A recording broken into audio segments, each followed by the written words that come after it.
Hi friends. All right, so I have to I have an amazing couple in the RV right now, but guess what? We don't all fit in the camera. So I'm going to have to do like this, and I'm going to try to pan it. And I'm just going to tell you a little bit about what we're doing here. I'm trying it sideways. You guys know that I'm totally winging this.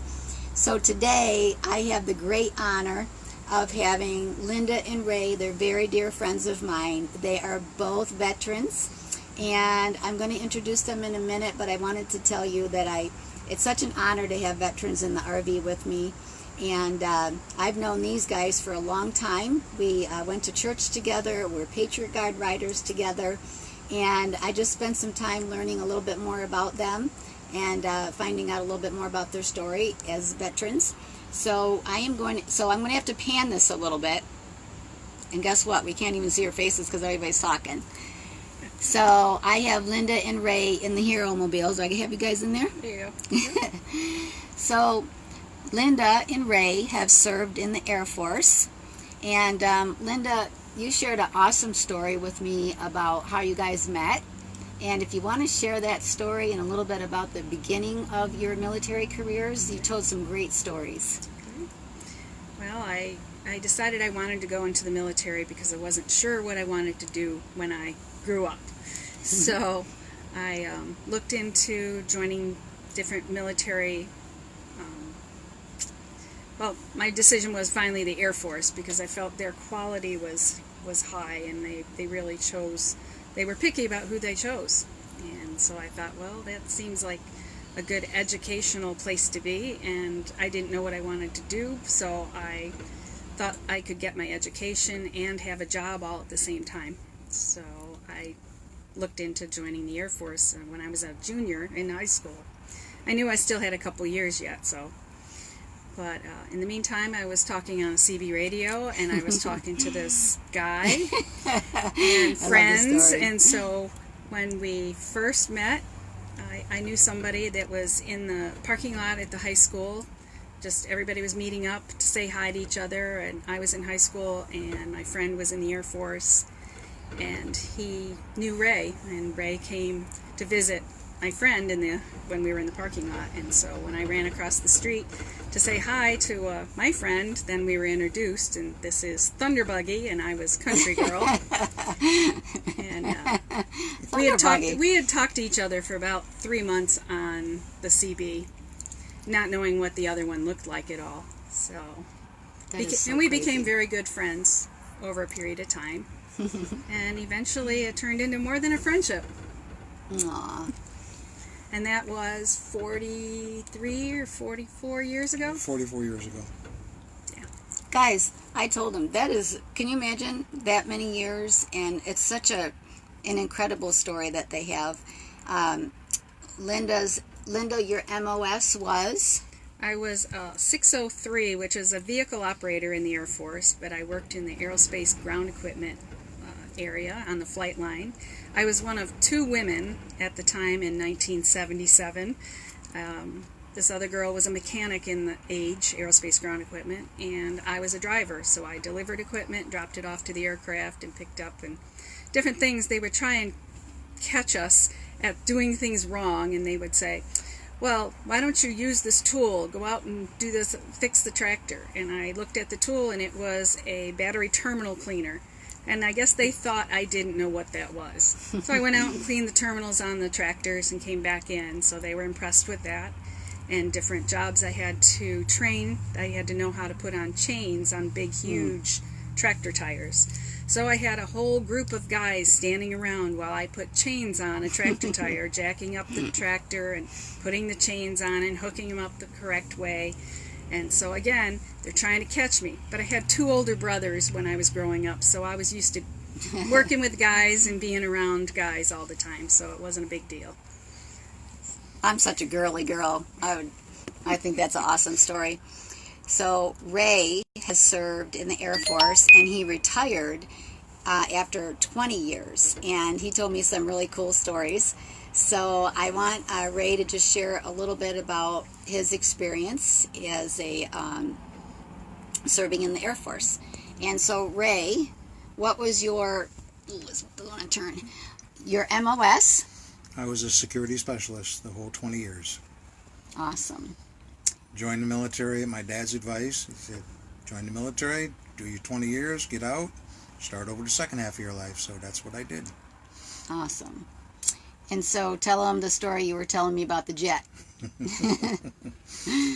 When I was a young troop with only one stripe, my partner and I were sitting on a hill one day watching over an area, and part of the area we were looking out over was the flight line.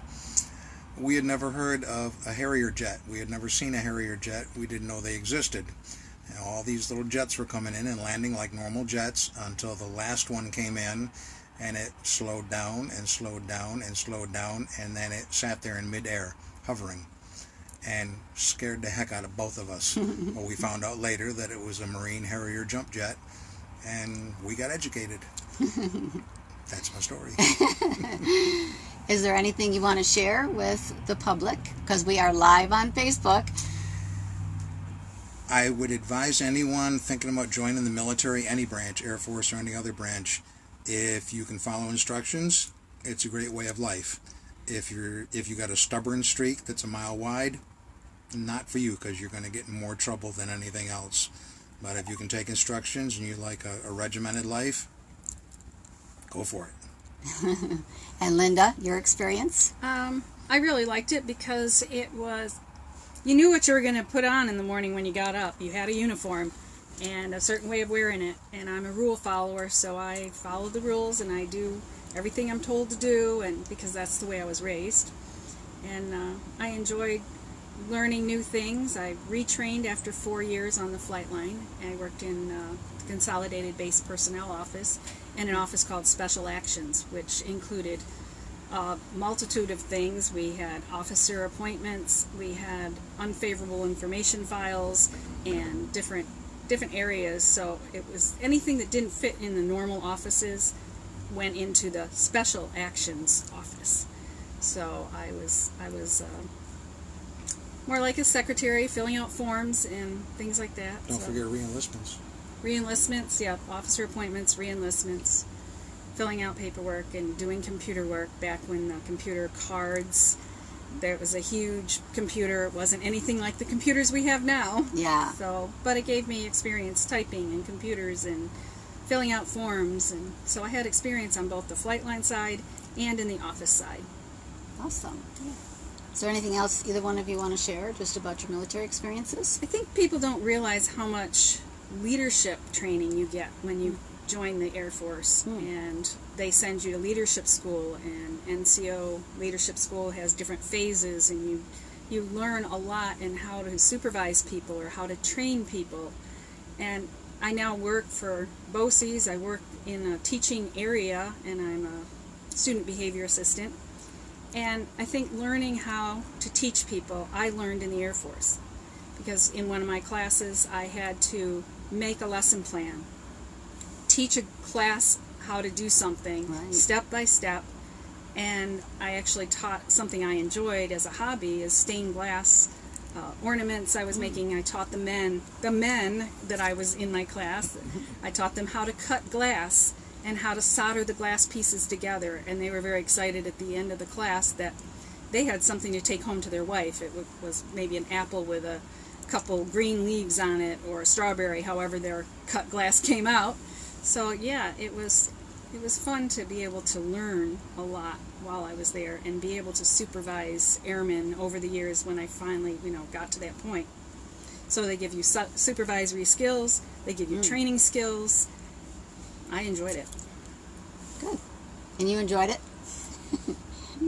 Like anything else, there was good times and there was bad times. Yeah. So you take the bad times with the good times and make the most of it. Overall, it was a good experience.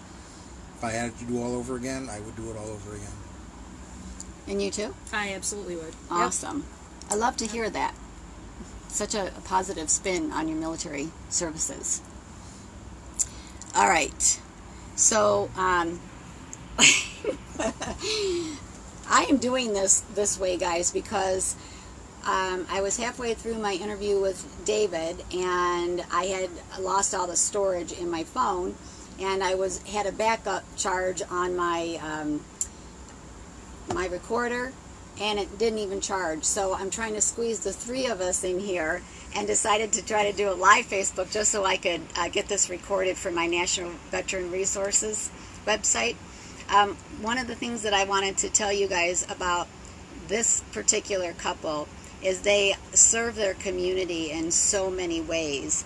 And so I've learned a lot about I'm trying to get you guys both in. I've learned so much about those that serve our country and our communities, that after they're not serving in the military any longer, their hearts are to serve. So they have served for years and years in the church that they attend. That's how I know these guys. And they're also Patriot Guard riders, so I've ridden with them as a Patriot Guard rider so many times, and it's so rewarding to go to our heroes' funerals. We ride together as a team, and we provide safety for each other. But the mission for Patriot Guard riders, which, by the way, I've not been able to interview you yet, but next time I come back to Rochester, I'd like to get a whole gang of Patriot Guard riders and interview them, because they do such good work.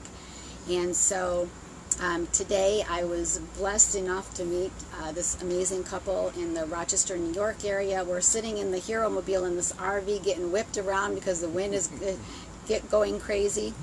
And but I just want to, I'm sorry, as usual, I can't see a thing that any of you guys are saying, and I'll try to respond to each one of you after we do the live video. But I just want you all to share these videos, raise awareness to what our military and our veterans do to serve us while they're serving, and even after they're out of the service. There's so many things. My videos are all going to be on the nationalveteranresources.com. So I'm interviewing the organizations that help our veterans, and I'm also interviewing veterans so that you can hear their stories. They're all different. So Linda and Ray, I can't thank you enough for coming out on this cold, windy day and packing yourselves in my little RV. And I love that you served our country. I love that you serve our community. And I love you guys to death. And I wish you nothing but the best. And want to see another 30 years of marriage. You guys are incredible. It's been 42 years. Yeah. It'll be 43 in August. That's amazing. And you like to say... Maybe. That's your go-to phrase, maybe. Anything else before we close? Oh, been an honor to be here. Been a pleasure seeing you again. It's an honor to serve. It really is. Well, thank you guys so much. So we're going to end this because I just totally did this impromptu. All right. God bless. Keep me in your prayers. I'll be heading out of Rochester in a few days and traveling around the country to do more veteran interviews and organizations. God bless. Take care. Thank you so much.